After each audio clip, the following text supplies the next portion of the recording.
Nepuno 2 mjeseca do početka Beogradskog maratona. Završili smo sa glavnim deo zime, jako je sredina februara. Dani su sve topliji, do kraja februara većina dana sunčana, sa maksimalnom temperaturom između 10 i 15 stepeni, što je vrlo povoljno za nastavak priprema koji bi trebali da se nastavi u martu mesecu.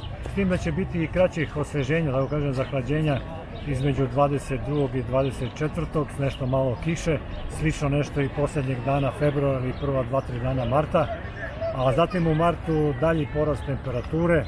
U onim najtoplijim danima bit će i maksimum negdje između 15 i 20 stepeni, ali slično kao i u februaru.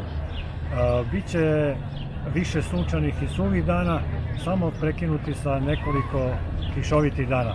Generalno, veoma povoljno vreme za pripremu. Znači, smanjujte odeću, prilagođavajte se vremenskim prilikama u smislu porasta temperature. Držite se svog programa.